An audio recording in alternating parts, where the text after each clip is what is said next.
संताजी भाग 32. रायगडाच्या पायथ्याशी सांज सावकाश उतरत होती. पूर्वेच्या क्षितिजावर राखाडी रंगाचे ढग तरंगताना दिसत होते. मावळतीच्या सूर्यावर ते पसरले आणि ढगांच्या कडा लाल शेंदरी दिसू लागल्या. हवेत उकाडा होता. शामियान्यात हुक्का ओढत बसलेल्या इतिकाद खानाच्या पुष्टमानेवरून घामाचे ओघळ वाहत होते. छावणीसाठी जागा हवी म्हणून आसपासचं जंगल तोडलेलं. सारा परिसर त्यामुळे उजाड दिसत होता. झाडांची पालवी चैत्राच्या रणरणत्या उन्हाने गळून पडलेली. मध्येच वाऱ्याची आवर्त उठायची. धूळ पालापाचोळा आकाशात भिरभिरायचा. उष्णतेच्या झळा आणि धुळीची वादळे यामुळे लोक बेजार झाले होते. दिवसा उकाडा आणि रात्री मराठ्यांचे गनिमी हल्ले, त्यामुळे झोपेचा सत्यानाश ठरलेला. जागरणामुळे माणसे चिडचिडी होत होती. पित्याचं नुकतंच आलेलं पत्र वाचून इतिकाद खान चिंतित झाला होता. मनावर भाराभर ओझं पडल्यासारखं त्याला वाटू लागलं. अनंत अडचणी समोर आवासून उभ्या होत्या. रायगडाभोवतीच्या अरुंद जागेत सैन्याला मोकळेपणाने हालचाली करता येत नव्हत्या. वरून होणाऱ्या तोफा बंदुकाच्या माऱ्यात खानाची छावणी येत होती. त्यामुळे गडाच्या फार जवळ जाणंही धोक्याचं होतं. गडाचा पैस मोठा. वेढ्यासाठी 40,000 सैन्यही अपुरं पडू लागलं होतं. आमदरफ्तीच्या सगळ्या चोरवाटा बंद करणं त्यामुळेच कठीण झालेलं. मराठे तिथून रसद दारुगोळा वर आणत होते. खान विचार करत होता, वेढा घालून वर्षभर आपण बसलो तरी त्याचा उपयोग होणार नाही. फितुरीनेच काही साधतं का ते पाहावं. रामराजाला धरण्याचा एक प्रयत्न फसला म्हणून काय झालं. फितुरीची मात्राच या बुलंद गडावर मात करू शकेल. वरकड आसामी ढिगभर गळाला लावून उपयोग नाही. किल्ल्यातला कुणीतरी महत्त्वाचा माणूस जाळ्यात ओढला पाहिजे. छावणीतून फेरफटका मारण्यासाठी तो निघाला तेव्हा वाटेत त्याला अब्दुल्ला खान नरसोजी गायकवाडाला सोबत घेऊन येताना दिसला. दोघे जवळ आले. खानाला सलाम करून उभे राहिले. नरसोजीच्या चेहऱ्याची रया गेलेली. खान त्याला काही बोलणार तोच कमर दाबात खोचलेली खलित्याची गुंडाळी काढून नरसोजीने त्याच्या हाती दिली. क्या है ये? तुम्हाला मदत केल्याचं बक्षीस. रामराजानं बिरवाडीचं माझं वतन जप्त करून ते आपला चाकर रुमाजी एरुणकरला दिलं. त्या हुकुमाचा कागद हाय हा. ओठ घट्ट मिटून खान त्या कागदाच्या भेंडोळीकडे पाहू लागला. खानसाहेब, रुमाजी माझं वतन जोरावरीनं घेणार. कबिल्यासकट बिरवाडीतनं मला हाकलून देणार. मग मी काय करू? नरसोजीच्या बडबडीकडे दुर्लक्ष करत खानाने विचारलं. कुछ नई खबर है तुम्हारे पास? खबर लई नामी हाय, पण त्याआधी माझ्या वतनाची जप्ती उठवा. अरे कसली जप्तीने काय? खानाचा आवाज चढला. जीवाची फिकीर पडलेला तो रामा आणि त्याचे ते बदबख्त साथी. त्याच्या हुकुमाची काय किंमत? इथे आम्ही मौजूद आहोत. हा सारा इलाका आमच्या ताब्यात आहे. तुम्ही गेल्यावर आमचं भरीतच की. गेलो तरी अंमल कायम करू. वतन बरहक्क तुझं राहील. आमच्या सही शिक्क्याचं फरमान दिलं म्हणजे झालं ना. नरसोजीला तेच हवं होतं. खुश होऊन खुसफुसत्या आवाजात त्याने बातमी सांगितली. राजाराम गड सोडून पळून जाणार अशी खबर हाय. खान हसला. नरसोजीला आता गंभीरपणे घ्यायला तो तयार नव्हता.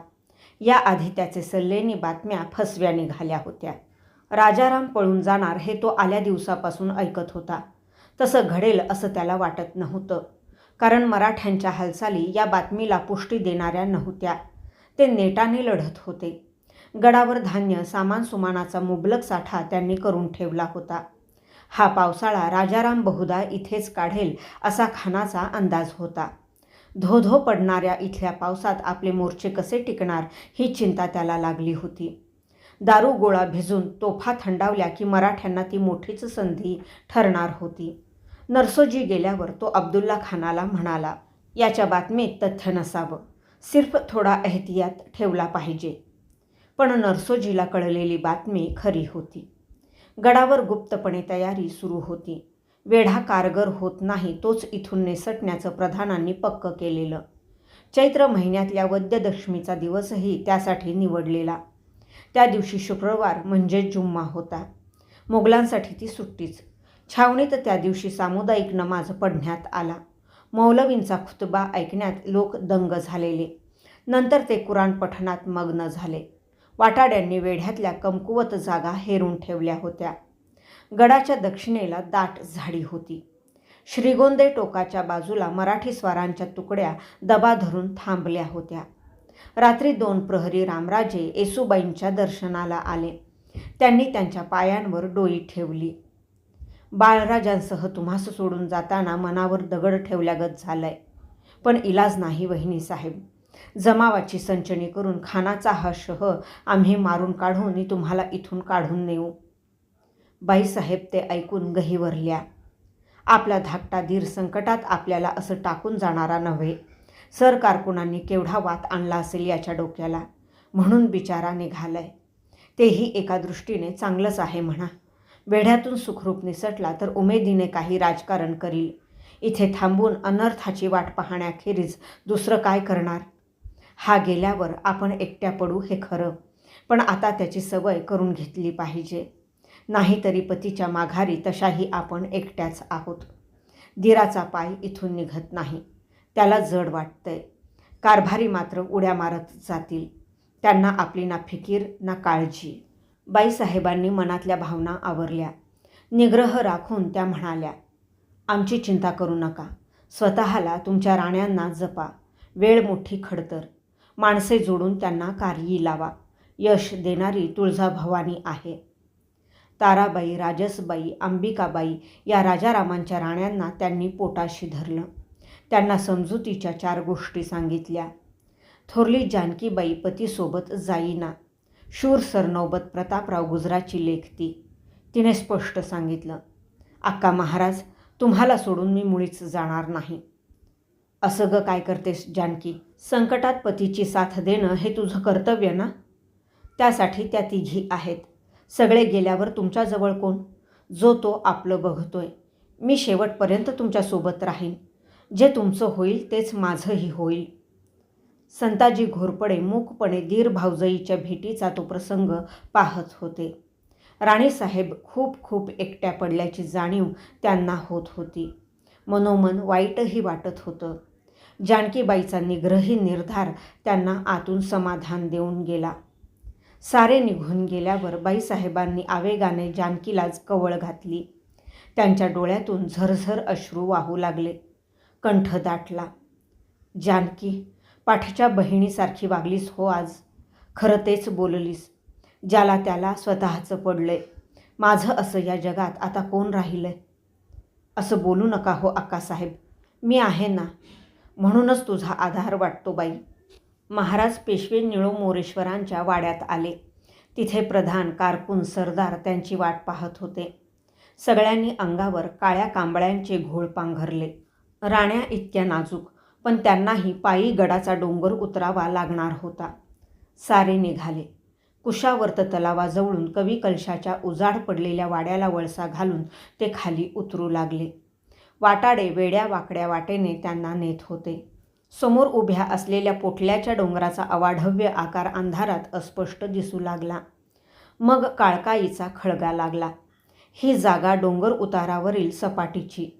इथून मोगलांचे पहारे सुरू होत होते. जीव मुठीत धरून सारे पावलं टाकू लागले.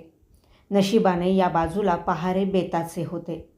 मध्ये बरंच अंतर सोडून 2-4 राहुट्या उभ्या, पण त्यात शिपायांची जागल नव्हती.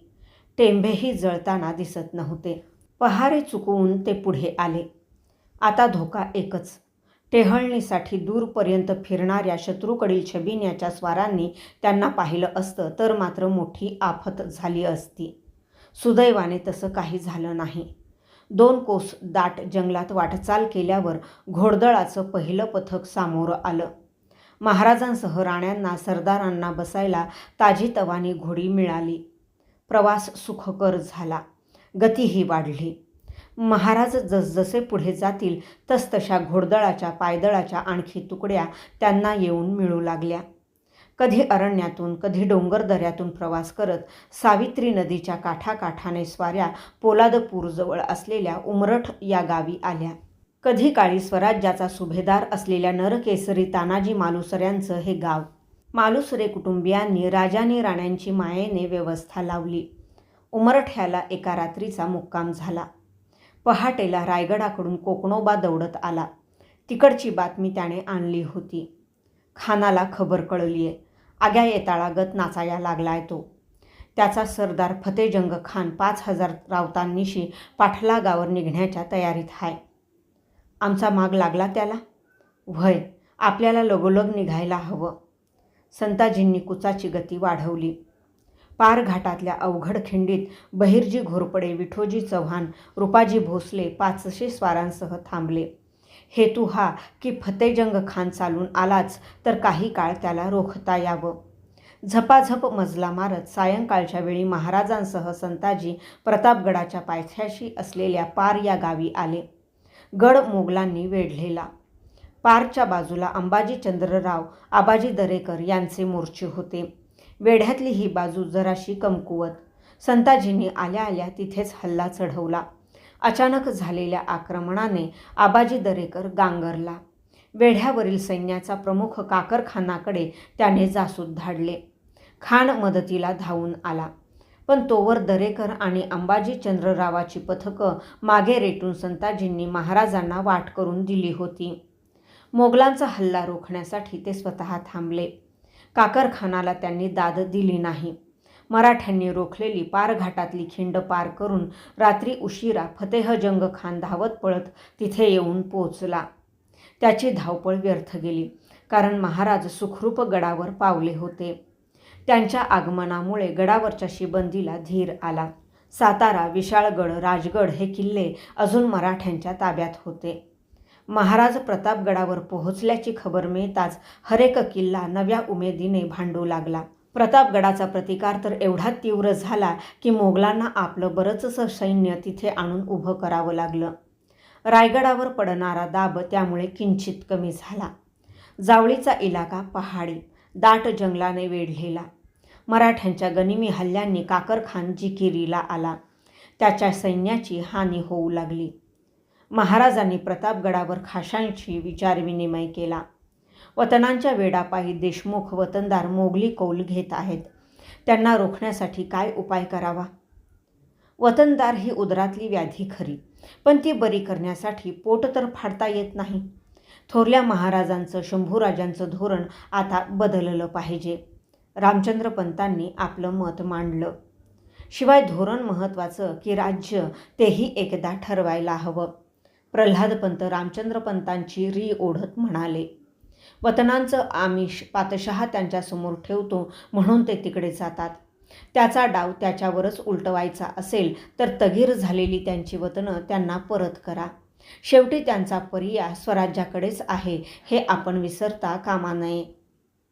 प्रधानमंडळातले 2 महत्त्वाचे मंत्रीच वतनदारीची भलावण करू लागल्यावर कोण काय बोलणार? कुणीही तोंड उघडलं नाही. संताजींनी स्पष्टपणे आपला विरोध नोंदवला. वतनांची खिरापत वाटल्याने राज्य टिकेल असं जर तुम्हाला वाटत असेल तर तो तुमचा भ्रम आहे पंत. त्यामुळे एकच होईल, स्वार्थाची भावना बळावेल. तो साधला तरच स्वामी कार्य करण्याची प्रवृत्ती वाढेल. आपण लढायचं कधी आणि या वतनदारांचे गरगशे सोडवायचे कधी? वतनदारीचं विष थोरल्या महाराजांनी जाणीवपूर्वक मारलंय. मराठ्यांच्या मनात ते पुन्हा भिनवू नका. आणि तुम्हाला जर वाटत असेल की वतनांशिवाय कार्यभाग साधतच नाही तर खुशाल मोगली मुलखातली वतने द्या. ज्याच्या मनगटात नेट असेल तो शहामत दाखवून मुलूख जिंकेल, स्वराज्याची सलाबत वाढविल. हा विचार बरा आहे, पेशवे निळोमोरेश्वर म्हणाले. मुलूख वतनांच्या रूपात वाटणं वाजवी नाहीच. वतनदार मूलतः प्रजापीडक, राज्याला ते स्वस्थता लाभू देणार नाहीत.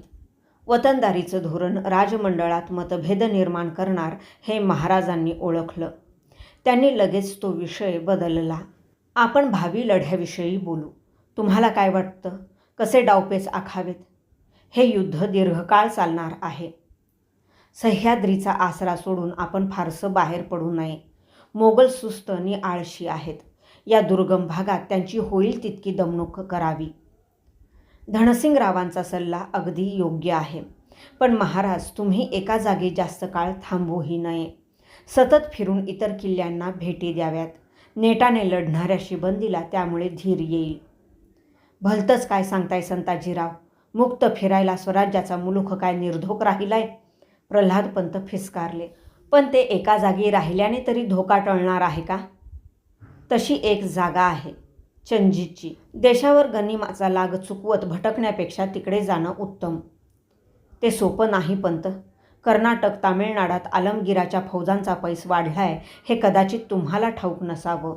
तरीही युद्ध चालू ठेवायचं असेल तर तिकडेच गेलं पाहिजे. प्रवासात धोका आहे, पण तो पत्करण्याखेरीज उपाय नाही. महाराज निघून गेल्यावर इथले किल्ले कोणी कसे भांडवणार? स्वराज्य म्हणून काही शिल्लकच राहणार नाही. सध्या तरी ते कुठे शिल्लक राहिलंय हो धनाजीराव? तळहातावर थाप मारत प्रल्हादपंतांनी विचारलं. हाती असलेले 2-4 किल्ले म्हणजे का स्वराज्य? आमचं ऐका. चंजीला हरजी महाडिकांनी चांगला जम बसवलाय. तिकडच्या नायक पाळेगारांना महाराजांसारखा नेता मिळाला तर त्यांचं निशाण खांद्यावर घेऊन नाचतील ते. प्रल्हादपंतांचं मत कुणी फारसं गांभीर्याने घेतलं नाही. महाराजांनी देशावर राहावं असंच प्रत्येकाला वाटत होतं. भाग 32 समाप्त.